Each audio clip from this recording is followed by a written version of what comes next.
Vale, para continuar con la sesión 3 de las comunicaciones orales, los moderadores van a ser los doctor Guillermo Rodríguez Gutiérrez y el doctor Javier Sánchez Perona. Vale, muchas gracias.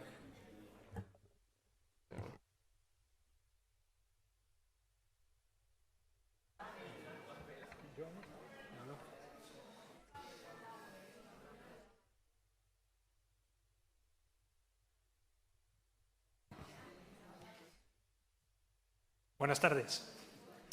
¿Cómo ha estado el día hasta ahora? ¿Bien? ¿Sí, ha estado bien? Pues decidlo. Bien, bien. ¿Cómo ha estado el día? Bueno, me alegro, me alegro. Bueno, pues la tarde va a ser igual que la mañana o mejor. Vamos a empezar con esta sesión de tarde. Vamos a empezar con esta sesión de tarde en la que vamos a escuchar charlas que van a ser tan interesantes como las de la mañana o más.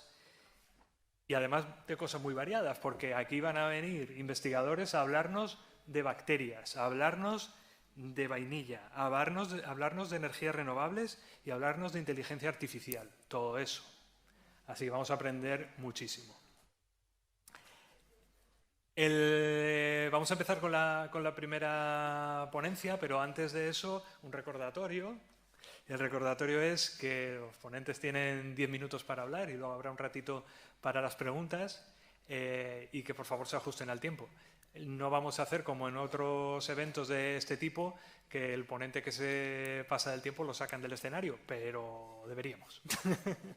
Eso lo he visto yo, así que ya yo no me voy a entretener más y sin más le voy a pasar la palabra al primer ponente, que es tocayo mío de nombre y apellido, Javier Sánchez, igual que yo. Lo que pasa es que él es Martín y yo soy Perona, pero en lo demás somos tocayos. No nos parecemos mucho, aparte del nombre y el apellido, pero bueno.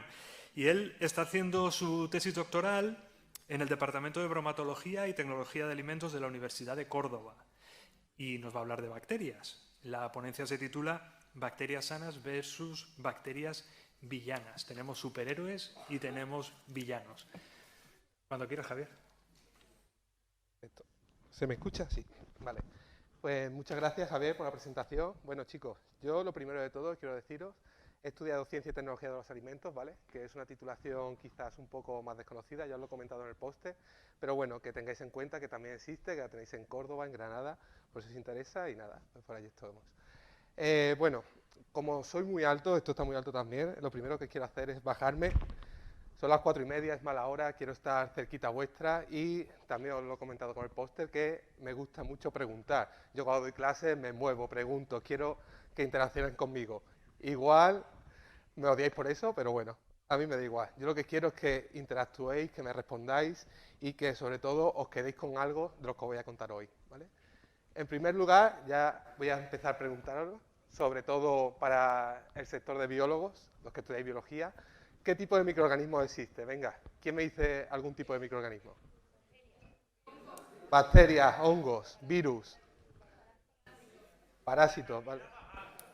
Algas, ¿vale? Muy bien, vamos muy bien, ¿eh? Yo esperaba... Sí, sí. Después os asustáis con las preguntas, pero como veis es muy fácil. Efectivamente, tenemos bacterias, tenemos hongos, ¿vale? Dentro de hongos tenemos levaduras, tenemos los mohos, ¿vale? Esto de aquí, ¿qué son? Que no me lo habéis dicho, hace falta. Virus no. Protozoos, efectivamente, muy bien. ¿Veis cómo no era tan difícil, que me había asustado muchísimo? Protozoos. Las algas también.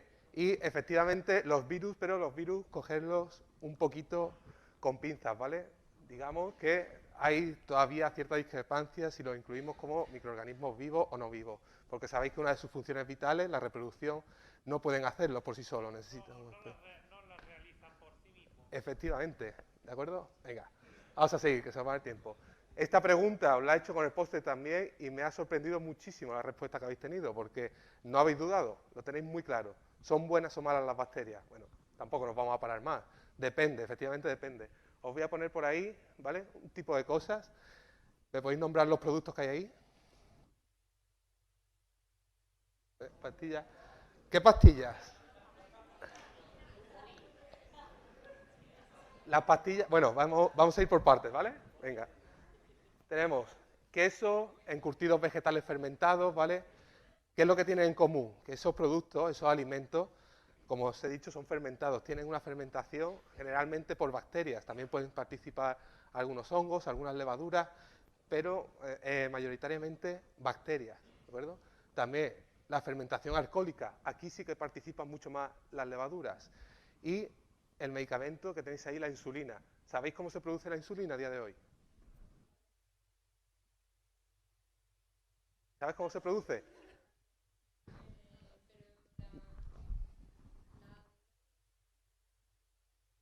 La tuya. ¿Sabes cómo se producía unos siglos atrás? Te las traían a los cerdos, ¿vale? Te daban a ti. Hoy en día, por suerte, no. Hoy en día tenemos un proceso biotecnológico, donde hemos cogido el gen de la insulina, se lo hemos metido a una bacteria, que es E. coli, y a partir de esa E. coli sobreexpresamos ese gen y producimos esa insulina, que es muchísimo mejor para ti. ¿De acuerdo? Entonces, en la biotecnología también nos ayudan esas bacterias. También digamos que son bacterias buenas. Contrapartida. Aquí, ¿qué tenemos? La primera imagen, esa es un poquito más complicada. Son toxinas, ¿vale? Las bacterias perjudiciales, bacterias patógenas para nosotros, producen toxinas que, por supuesto, dañan nuestro organismo. También nos causan enfermedades mediante algunos tipos de infecciones y, por supuesto, los alimentos los degradan. Eso es un efecto negativo. No nos produce directamente ningún daño, que podría, pero no es directo hacia nosotros, pero sí que produce ese inconveniente a nivel económico, a nivel de gestión de recursos también, ¿de acuerdo? Entonces son las bacterias. Vamos a empezar a profundizar ya un poquito. Como ejemplo de bacterias buenas, vamos a concretar en las bacterias lácticas y como ejemplo de bacterias malas, vamos a centrarnos en un patógeno humano, el Listeria monocytogenes, ¿vale? Aquí lo tenéis para que os lo presente. Las bacterias lácticas, tenemos muchos tipos distintos de bacterias lácticas, ¿de acuerdo? ¿Qué es lo bueno que tienen? Que nos ayudan a producir alimentos, nos ayudan a prolongar su vida útil y son probióticos. Por otro lado, Listeria monocytogenes es un patógeno. ¿Os suena la carne mechada? Sí. ¿La asociáis con Listeria monocytogenes? Es verdad, eso estalló hace... En 2019, si no recuerdo mal, fue el caso. Fue un brote importante. ¿Qué pasa? Que Listeria, mira, una de las cualidades como patógeno que tiene es que induce muchos abortos, ¿de acuerdo? Y en ese caso hubo muertes y hubo abortos. Esto, por supuesto, es una pérdida grave a nivel social. Es algo con lo que hay que luchar. Entonces, digamos que mi tesis doctoral se centra un poco en esto, en la lucha biológica utilizando microorganismos, bacterias acidolácticas, que por cierto fueron aisladas en este instituto, ¿de acuerdo? Un proyecto de colaboración que tenemos en el Instituto de la Grasa, y nos la cedieron a la Universidad de Córdoba para seguir con este tipo de experimentos. Ahora, tenemos ahí qué son probióticos y qué son biofilms. Me habéis dicho durante la exposición del póster que no suenan estos conceptos, es normal. Bueno, probióticos sí que os suena, vamos a aclarar un poco el concepto bien definido. Probióticos, pro y bióticos. ¿Qué significa pro? Mejor, más, a favor de, perfecto, y biótico, de la vida, ¿vale? Efectivamente, es que su nombre lo dice por sí mismo. Que os quede claro, los probióticos son los propios microorganismos, ¿de acuerdo? Son microorganismos que de forma natural, muchos de ellos los encontramos en nuestro intestino, formando parte de la microbiota. Yo sé que muchos conocéis el concepto de flora, microflora, son conceptos que están obsoletos. Es importante que nos vayamos renovando y conozcamos estas definiciones. Ahora mismo el término correcto es microbiota, nuestra microbiota intestinal. Y por supuesto nos aportan muchísimos beneficios, entre ellos los que tenéis aquí, que nos facilitan una correcta absorción de nutrientes, que estando ellos en nuestro intestino impiden que vengan otros microorganismos que pueden ser patógenos o productores de toxinas, ¿vale? Y lo colonicen, es decir, impiden una invasión de esas bacterias villanas de nuestro intestino, nos protegen, y también producen sustancias beneficiosas, determinados metabolitos que son buenos que absorbamos y estén en nuestro cuerpo. En contrapartida, os presento las malas, Listeria monocytogenes y el biofilm, ¿de acuerdo? Un biofilm no es nada más que una estructura que pueden formar las bacterias en comunidad Igual que nosotros nos agrupamos en edificios, en ciudades, pues ellas se pueden agrupar en distintas superficies. En este caso, yo trabajo en superficies de acero inoxidable, que son muy comunes en la industria alimentaria, ¿vale? Entonces, ¿cómo se forma el biofilm? Pues simplemente tenemos una bacteria de Listeria monocytogenes que llega a esa superficie, ¿vale? Por una contaminación, por malas prácticas, por lo que sea, y comienza a reproducirse.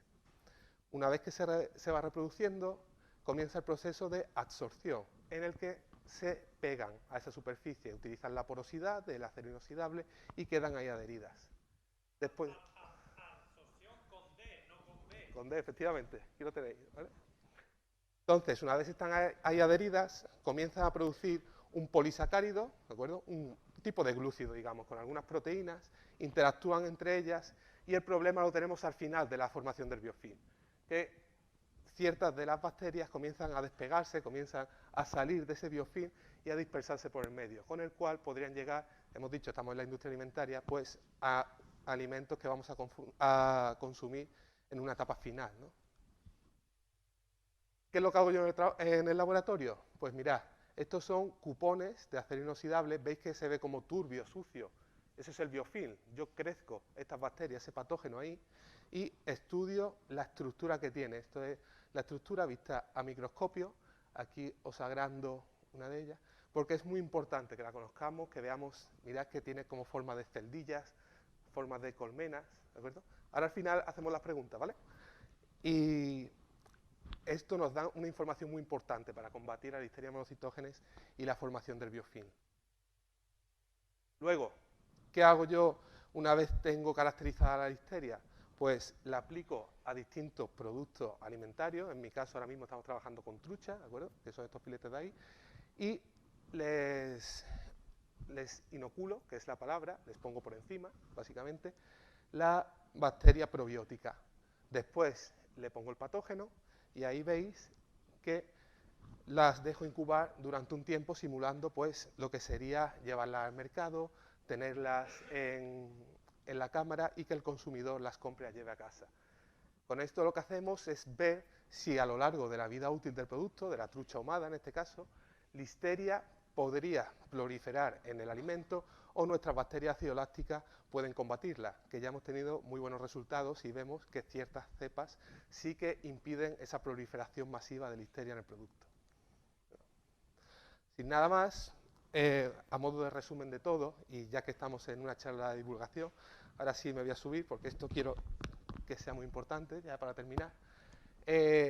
¿Para qué trabajamos los científicos después de lo que he contado? Venga, ideas rápidas. ¿Para qué trabajamos? ¿Por qué? Para mejorar, ¿en qué campos? Bueno, mirad, lo voy a poner porque si no me paso de tiempo ya.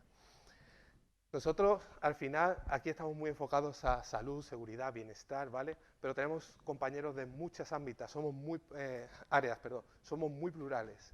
Y llegamos a tecnologías, economía, cultura, educación, ¿vale?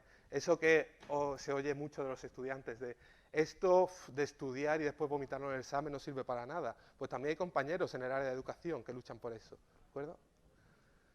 Y sin nada más, el mensaje más importante que quiero que os quede claro, y ya con esto me despido, es que nosotros trabajamos para vosotros, para la sociedad, ¿de acuerdo? La mayoría de los compañeros que estamos aquí, y yo principalmente, estamos en instituciones públicas, ¿vale? Subvencionadas por el gobierno, y nuestro trabajo no es nada más que para devolveros un beneficio en cualquier área de vuestra vida, en cualquier cosa que os beneficie. Así que nada, espero que os haya gustado mucho la charla, ahí estoy yo en mi grupo de investigación, y nada, cualquier pregunta que tengáis, yo os he preguntado, espero que me devolváis alguna.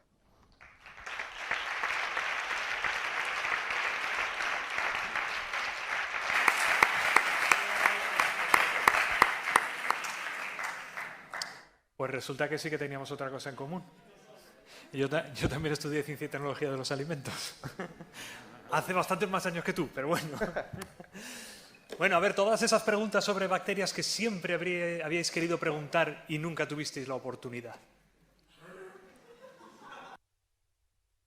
Y en esa imagen que nos mostraste, ¿qué era? ¿A microscopio convencional o al electrónico? Esto es un microscopio de fluorescencia, ¿de acuerdo? Digamos que no es convencional, pero tampoco llega a ser tan potente como un electrónico. Es un confocal, concretamente. Un confocal te permite hacer fotos como de varias capas. Entonces puedes ver el grosor que hay ahí y la estructura con mayor definición que con uno convencional, ¿no? Entonces digamos que está ahí, a caballo, entre uno y otro. ¿Más preguntitas?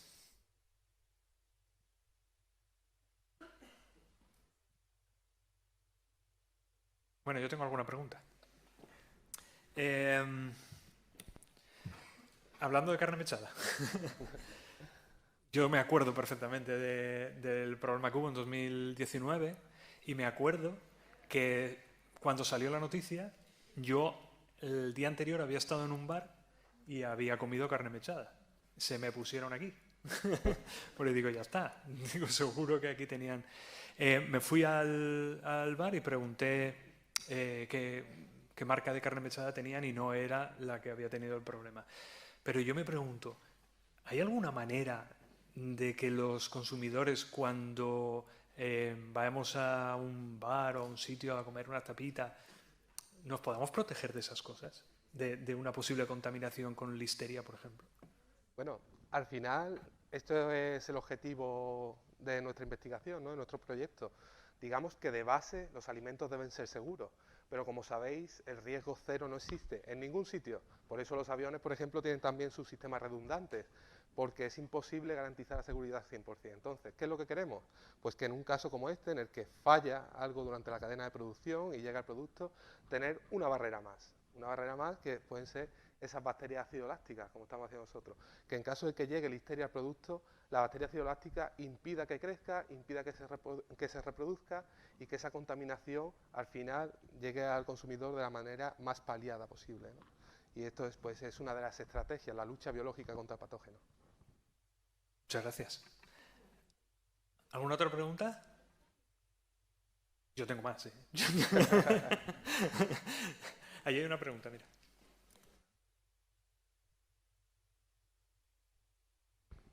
Hola, muchas gracias por tu presentación.